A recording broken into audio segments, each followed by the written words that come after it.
Good evening, everybody. Just a real quick video. Since I happen to have all the video gear set up, the little mini studio and stuff, before I tore it down, I'm just shooting some quick videos.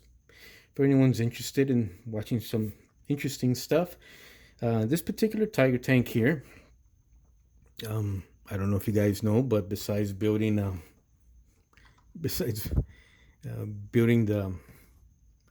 125th scale stock car NASCARs and big rig trucks and old scale trains, I'm a huge fan of Tiger tanks, armor, but Tiger tanks in particular. And the other one people don't know about is submarines, and I got a real interesting model to show you about that on another video.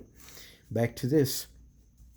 When I purchased this in bulk, a whole bunch of 135th previously half built Tiger tanks from a fellow on eBay out in Mesquite, Texas, and he was selling them. He was selling all sorts of stuff at one point, and what attracted me to him is most of them were not finished. Most of them were kitbashed, different parts from different manufacturers, so hence the different colors. They were tanks from another era, and they were modern tanks like Tamiya, Dragon, Ryefield, stuff like that, Academy. But something about the different combinations of manufactured parts, unfinished, mismatched stuff caught my eye. And because I just love doing rescue projects, I said, you know what, I'm going to get all those and turn them into real beauties. And as far as the body being built and the wheels and stuff, they were well built, very robust. I talked to the guy briefly or through emails. He told me he would lose interest real quick, and he says he does not have any interest once he got to the painting part. So hence a huge collection of kit bashed, and by that I mean different parts, Tiger tanks and other stuff. This particular Tiger tank I bought, I couldn't figure out what to do with it, what it was, but I guess it's a product from the 90s where it comes with this resin attached overlay, I guess you could call it, of the Zimmerit coating for the turret, the manlet, and of course the sides of the tank itself. The problem I noticed is that this particular tank, in relationship to others I had, especially when they were sitting next to each other side by side. And by the way, this is not the way it came. This took a lot of work. It did not look like this. It didn't even have tracks or a gun barrel or anything else really. This was open, this was loose. Anyways, what I noticed about this particular resin kit, and you can see it here, it literally adds, this looks like more than 1/8 of an inch of thickness to the sides of the model. So you build the model without the actual original Tamiya. This is a Tamiya kit, late production Tiger. You add this, instead of using the sides of the turret that came with the kit, you omit those and you add these on in its place using super glue. The problem would happen here, what he did on the body, he just glued the panels onto the sides of the body. They were over 1/8 of an inch thick, both sides. So as a result, the tank just looked a lot wider, even on the turret, as opposed to all the rest. I couldn't figure out a solution. I was going to sell it back on eBay. I was going to keep it. I was going to toss it, use it for parts, just on and on and on. I couldn't figure it out until I saw a couple videos on YouTube about Gruppe Fuhrman, the Fuhrman Tigers. Some people love them, some people hate them, some people don't consider them real Tiger tanks. But that caught my eye, the historical part of it, the story that went along with it, and how they acquired their Tiger tanks for their tank training school. And basically they were wrecks from the Eastern Front. They were hauled back to Germany and kind of put together for training purposes at the tank schools in Germany. So they were missing a lot of stuff, all the tools on top, different variations, different versions. There really isn't any pictures of them that exist or drawings, because these belong to a school.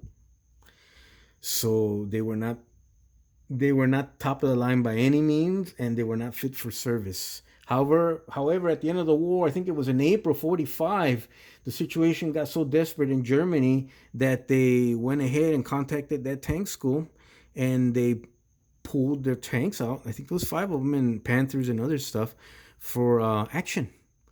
I'm assuming with the kids, the tank cadets, operating them. So they were put together with a lot of mishmash parts at a factory somewhere, a refurbishing factory, just to be sent to this training school. But they're neat tanks to model because you can get away with something like this. This is actually modeled pretty close to the few tiny pictures, fuzzy pictures I saw of Tiger. I think it's F13. But there's some things I didn't do, and I probably will not do, or maybe I will. That particular Tiger tank, the picture was shot, I think, from this angle.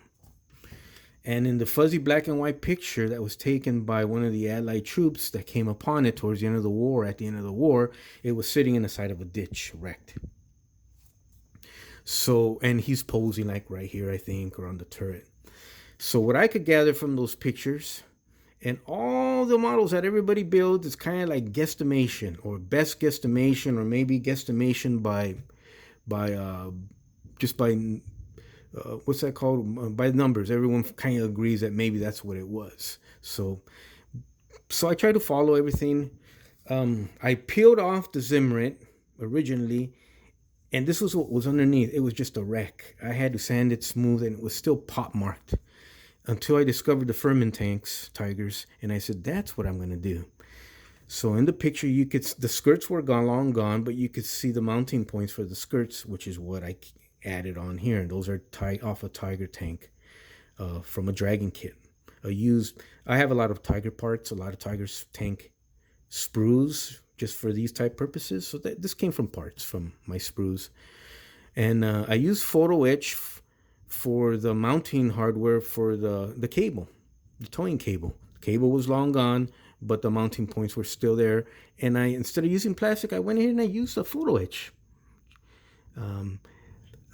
I filled in the big holes that were on the side with body filler, automotive body filler, Bondo glaze. And I sanded it smooth. I'm going to leave it like that for now. The original Tiger tank, the Fuhrman F13, I think had different wheels from different Tiger tanks, maybe dish wheels or something like that, if I recall correctly. And it actually had a different sprocket, or return roller back here, or maybe sprocket up here, something I read up into, but I have forgotten. This is about a model that's been sitting on my shelf for about 2 years. What I went ahead and did on the deck, I removed pretty much all the tools, even the towing cables, and I left the brackets where they used to be. On the rear, I mimicked them with photo etch, kind of banged up where they used to be. I included the two missing track links from the photo, but I included the brackets where they used to be. It came with two headlights originally, so that model was a combination of parts, early, initial, mid, and late. But the headlight setup was from an early. So I went ahead, and it only had one headlight. I left off the other one, but included the housing. I did not include the conduit, but I included it on this side. It had to have one working light, I assume. The tracks are by Fruhl. They're metal tracks. That's why you get that cool sag. And I was able to rust them, and it was a look I was kind of going for. Also, I included the spare track up front. I added the tracks for standoff armor that the original had. I added them on the front also. These are removable. They're also from Fruhl. They give you a lot of spares when you buy a Fruhl kit that you can use and play around with other kits. I think I still use plastic on the side. I'm not sure. I don't remember. But the metal barrel came from one of my spares, some aluminum barrel. I also mimicked. There are no pictures of this tank from this side, so you just kind of have to guess, kind of going off what the other side looked like. I noticed there were lines where the Zimmer used to be. Was it shadow? Was it pencil marks from the factory? I don't know. Was it weathering from where the Zimmer used to be? I don't know. But I went ahead and mimicked it with a pencil. Also the mounting points for the skirts. You could see how the sides were kind of really rough. I kept it like that. The picture looks like that. This, I included the barrel cleaning rods. I included them. Those might be brass. Those are plastic. The missing cable is gone, but I left the brackets in place. Oops. Let me do this. Just to give you an idea what we're working with. Okay. The model did not come with the turret. I put the correct turret for that model, the hatch, and the cover for the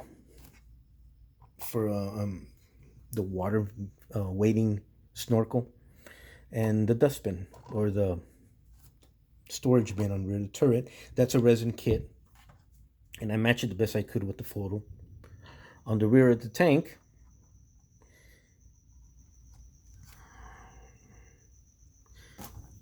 I went ahead and with my photo etch kit, I included the toolbox bracket, but not the toolbox itself. Yeah, was that the toolbox? Yeah. So I left it like it was derelict. Either someone took it, stole it, or that's just the way it came from the factory when they rebuilt this sucker. Once again, there are no pictures or drawings. Your best imagination or guess is good. There is no right or wrong answer. There are critics out there, but who cares? I left off the lifting jack. Give it that derelict look. I included dragon mounts for that jack because they seem to be more realistic, even more realistic than the photo etch. I went ahead and added Mr. Texture, I think it's called, for Mr. Hobby Texture for the exhaust. Give it that rough. These were replaced by myself. I had to dig into my parts bins for a lot of these little parts here. I also had that Zimmer thick cover back here. I had to rip that off. It took off all my detail. So I had to kind of put this back and simulate a derelict look. The C-clamp, if I remember correctly, that went here was long gone, but I left the mounting. They look like pipe that they were mounted on. Once again, metal tracks. Because of the Zimmer, it's resin. It was a heavy model. I still left the original Zimmer on the turret. On the original F13, a lot of this Zimmer is gone. It's still in place, but there were parts where it was just blown off. But I don't. Maybe I will. Maybe I won't. I won't know if I'll attempt that down the road. This was just a fun kit because I didn't want to sell it and I didn't want to toss it in the garbage. So like everything else, I had to rescue it. And I'm super happy with the result. Eventually, I'll replace the correct wheels on there. I don't think I'm ever going to paint it.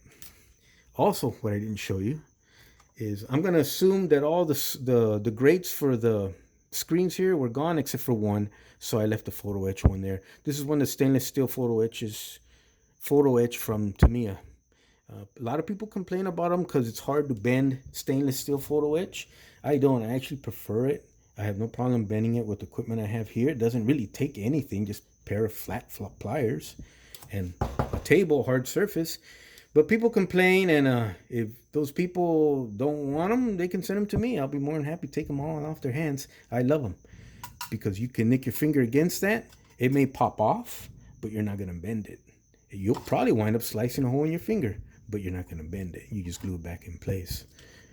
I like to handle my stuff, and I like for others to feel free to handle it without having to worry about that. However, on this particular model, she looks tough and sturdy, but because I have photo etch all over the place, it's now a delicate model. Oh, I'm crying. But anyways, where the shovel went, the shovel's long gone. I included the brackets or mounting points where it would have been to give it that derelict look. I replaced the machine gun. Let me see here. Oh, and this is what I want to show you. The Zimmer kit goes all the way down, almost like a turret on a battleship. That's how the Zimmer kit comes. See that? There's a weight in there. There's some lead in there also. But our mottos, Dragon, Tamiya, rifle, whatever, they don't come with this big giant tube going down. That's like a battleship turret. But kind of, but not really. I also built a frame in here out of I-beams. These in particular are brass and styrene. You'll never have issues because the deck was sinking. You'll never have issues about handling this sucker once you can find safe points to handle it from. But you got a full frame in there all the way. This sucker feels solid. All my Tiger tanks are built like that. All my trucks are built like that. Just because one day when I'm long gone and I'm not gonna sell my stuff when I die. When I start getting old and losing it, I'm going to give one or two or a couple, whatever they happen to be, to dear friends, family friends, students, young kids that show interest, church, seniors group, former veterans, present armor guys in the military, stuff like that. I got tons of stuff, and I want people to enjoy it. All my stuff includes my name and dates on the inside. Everything pretty much I build. And one day when civilization ends and some archaeologists come over from another planet and they come across my stuff, they're gonna say, holy smokes, who's this FM guy, date blah blah blah, he's on everything. But this gun was not workable with the resin kit. It was built to be static. I went ahead and drilled out some holes, included some big thick brass rod all the way through. She now is a working gun up and down. It's summertime, it's warm. I think the plastic or the resin gets a little flexible, so I'm noticing in summertime she'll droop a little bit. Wintertime she holds her position very well. That's easy to fix. I literally had to clean the dust off of this before I filmed it and before I put it back. But Tamiya, Dragon, Resin, Academy, Tamiya, Fruel, just Bondo Glaze. Just a lot of fun you guys can have with these kits. Thank you for joining me. Thank you for being patient and watching a little method to my madness. If you have any questions, any comments, please feel free to comment down below. Please feel free to comment, to critique. I have no problem with none of that. It's all good. But this is just little fun stuff I do with stuff that I think is about to get tossed out, and I gotta go rescue it. I don't know. I don't think I would have been a very profitable worker or citizen living on the island of misfit toys. Anyways, those of you guys who used to watch Rudolph the Red-Nosed Reindeer on Christmas every year, that special, will know what that reference is to. And yeah, I probably would have went nuts living on the island of misfit toys, because if I see something beat up and stuff, I gotta have it and I gotta rebuild it. Stick around. I got some interesting custom builds coming up, two in particular, one having to do with NASCAR and one having to do with some a-hole who beat the crap out of a beautiful freightliner cab over dump truck down in the state of Texas. Anyways, two interesting videos coming up. Really going to be interesting builds. Really going to be really interesting models when they're done. And of course, I'll include you guys in the journey. I'm not gonna do complicated builds, but I'm gonna build. It'll be a little series of stuff that's interesting that I find along the way as I build them. And for those of you who are interested, I might do a little mini build of something where I can use two hands and build something as we talk. But and if you are, let me know and I'll film it. If there's a process that you want to know, I'll be more than happy to film for you guys. Thank you for joining me. Thank you for letting me share with you. Have an awesome evening. Have an awesome summer. You guys take care and God bless. Kaden and Keely, I love you. You hug on those dogs for me, okay? All right, guys. Bye.